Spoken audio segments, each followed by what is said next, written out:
നന്ദൻകോട് കൂട്ടക്കൊലപാതക കേസിൽ പ്രതി കേതൽ ജിൻസൺ രാജയ്ക്ക് ജീവപര്യന്തം 15 ലക്ഷം രൂപ പിഴയും അടയ്ക്കണമെന്ന് തിരുവനന്തപുരം അഡീഷണൽ സെഷൻസ് 6ാം കോടതി വിധിച്ചു. പിഴത്തുക ബന്ധുവായ ജോസിന് നൽകണം. കേസ് അപൂർവങ്ങളിൽ അപൂർവമല്ലെന്നും കോടതി നിരീക്ഷിച്ചു. പ്രതിക്ക് പരമാവധി ശിക്ഷ നൽകണമെന്നും കൃത്യം നടന്നതിന് മുൻപും ശേഷവും പ്രതിക്ക് മാനസിക രോഗമില്ലെന്നും പ്രോസിക്യൂഷൻ വാദിച്ചു. മാനസിക പ്രശ്നമുണ്ടെങ്കിൽ ഉറ്റവരെ കൊല്ലാൻ പ്രതിക്ക് എങ്ങനെ സാധിച്ചു എന്നും പ്രോസിക്യൂഷൻ ചോദിച്ചു. എന്നാൽ പ്രതി മാനസിക വെല്ലുവിളി നേരിടുന്ന ആളാണെന്നും പ്രതിയുടെ പ്രായം കൂടി പരിഗണിക്കണമെന്നുമാണ് പ്രതിഭാഗ അഭിഭാഷകൻ വാദിച്ചത്. ആസൂത്രിത കൊലപാതകമാണ് പ്രതി നടത്തിയതെന്നും പ്രോസിക്യൂഷൻ വാദിച്ചു. പെട്രോൾ പമ്പിൽ നിന്നും പെട്രോൾ വാങ്ങി വരുന്നതിന്റെ CCTV ദൃശ്യങ്ങളുണ്ട്.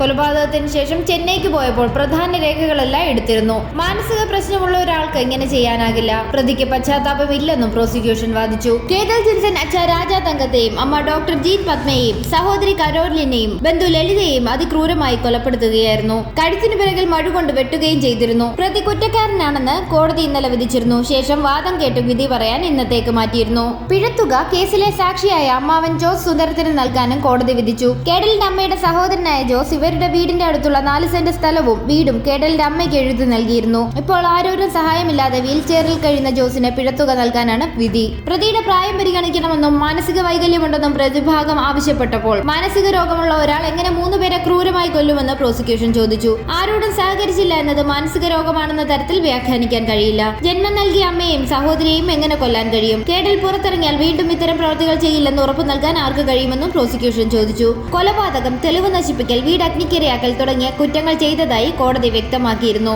2017 ഏപ്രിൽ 8-നാണ് ക്ലിഫ് ഹൗസിന് സമീപത്തുള്ള ബെയിൻസ് കോമ്പൗണ്ടിലെ 117-ാം നമ്പർ വീട്ടിൽ പ്രൊഫസർ രാജാ തങ്കം, ഭാര്യ ഡോക്ടർ ജീൻ പത്മ, മകൾ കരോലിൻ, ബന്ധു ലളിത എന്നിവരെ കൊല്ലപ്പെട്ട നിലയിൽ കണ്ടെത്തിയത്. കൊലപാതകം, തെളിവ് നശിപ്പിക്കൽ, മാരകായുധം ഉപയോഗിച്ച് പരിക്കേൽപ്പിക്കുക, വീട് നശിപ്പിക്കുക എന്നിവയ്ക്കെതിരായ വകുപ്പുകളാണ് കേഡലിനെതിരെ ചുമത്തിയത്. കൊലയ്ക്ക് ശേഷം മൃതദേഹം പ്ലാസ്റ്റിക് ഷീറ്റിൽ വെച്ച് വെട്ടിനുറുക്കി കത്തിച്ചു. ഇതിനിടെ പ്രതിക്കും പൊള്ളലേറ്റിരുന്നു. തുടർന്ന് മൃതദേഹങ്ങൾ വീടിനുള്ളിലെ ശുചിമുറിയിൽ ഉപേക്ഷിച്ച് ചെന്നൈയിലേക്ക് രക്ഷപ്പെട്ടു. തിരികെ വരും വഴിയാണ് പിടിയിലായത്. ആത്മാവിനെ ശരീരത്തിൽ നിന്നും വേർപെടുത്തുന്ന പരീക്ഷണമായ ആസ്ട്രൽ പ്രൊജക്ഷൻ നടത്തുന്നതിനിടെയാണ് കൊല നടത്തിയതെന്നാണ് ഇയാൾ പോലീസിനോട് ആദ്യം പറഞ്ഞത്. പ്രോസിക്യൂഷന് വേണ്ടി ദിലീപ് സത്യൻ ഹാജരായപ്പോൾ അഡ്വക്കേറ്റ് റിയ, അഡ്വക്കേറ്റ് നിതിൻ എന്നിവർ സഹായികളായി. 2024 നവംബർ 13-നാണ് വിചാരണ ആരംഭിച്ചത്. 65 ദിവസത്തെ വിചാരണയ്ക്കിടെ 42 സാക്ഷികളെ വിസ്തരിച്ചു. ശാസ്ത്രീയ തെളിവ് ഉൾപ്പെടെ 120 രേഖയും 90 തൊണ്ടിമുതലും ഹാജരാക്കി. ആളുകളെ വെട്ടിക്കൊല്ലുന്നത് യൂട്യൂബിൽ കണ്ടതും മഴു ഓൺലൈനിൽ വാങ്ങിയതും പ്രധാന തെളിവായി. മ്യൂസിയം CAയും ഇപ്പോൾ സൈബർ സിറ്റി അസിസ്റ്റന്റ് കമ്മീഷണറുമായ JK ജിനിലിനായിരുന്നു അന്വേഷണ ചുമതല. തുടരന്വേഷണം അന്നത്തെ കന്റോൺമെന്റ് ACയും ഇപ്പോൾ കോഴിക്കോട് റൂറൽ ജില്ലാ പോലീസ് മേധാവിയുമായ KE ബൈജുവിന് നൽകി. അദ്ദേഹമാണ് കുറ്റപത്രം സമർപ്പിച്ചത്.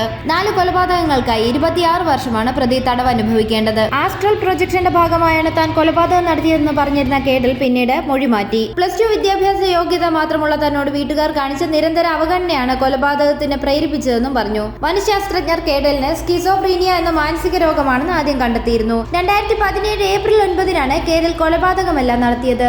4 പേരെയും മുകളിലത്തെ നിലയിലേക്ക് വിളിച്ചു വരുത്തി മഴുകൊണ്ട് തലക്കടിച്ചായിരുന്നു കൊലപ്പെടുത്തിയത്. വീട്ടിൽ എല്ലാവരും ഉണ്ടെന്ന് കാണിക്കാൻ മിക്കവാറും 5 പേർക്കുള്ള ഭക്ഷണം സ്ഥിരമായി വാങ്ങിയിരുന്നു. 3 ദിവസം മൃതദേഹത്തിന് കാവലിരുന്ന കേതൽ 3-ാം ദിവസം മൃതദേഹങ്ങൾ കൂട്ടിയിട്ട് കത്തിക്കുകയായിരുന്നു. ഇതിനുശേഷം ചെന്നൈയിലേക്ക് കടന്നു കളഞ്ഞു. പോകുന്നതിന് മുൻപ് തന്റെ ആകൃതിയുള്ള ഡമ്മി ഉണ്ടാക്കി അതും കത്തിച്ച് താനും കൊല്ലപ്പെട്ടതായി പൊതുധാരണ ഉണ്ടാക്കാൻ ശ്രമിച്ചു. പൊതുവെ അന്തർമുഖനായ കേതലിനെ കുറിച്ച് ഒരു വിവരവും നാട്ടുകാർക്കും ബന്ധുക്കൾക്കും അറിയില്ലായിരുന്നു. സ്ഥിരമായി കറുപ്പ് നീല നിറങ്ങളിലുള്ള വസ്ത്രമായിരുന്നു കേഡൽ ധരിച്ചിരുന്നത്. കൊലപാതകത്തിന് ഉപയോഗിച്ച സ്റ്റാൻലി കാർപെന്റർ ആക്സ് എന്ന മഴു ഓൺലൈനിലൂടെയായിരുന്നു പ്രതി വാങ്ങിയത്. 2 മഴുവായിരുന്നു കേഡൽ വാങ്ങിയിരുന്നത്. സോംബികളെ തലക്കടിച്ചു കൊല്ലുന്ന ഒരുതരം വീഡിയോ ഗെയിമും കേഡൽ നിരന്തരം കളിച്ചിരുന്നു എന്നതിന് പോലീസിന് തെളിവ് ലഭിച്ചിരുന്നു.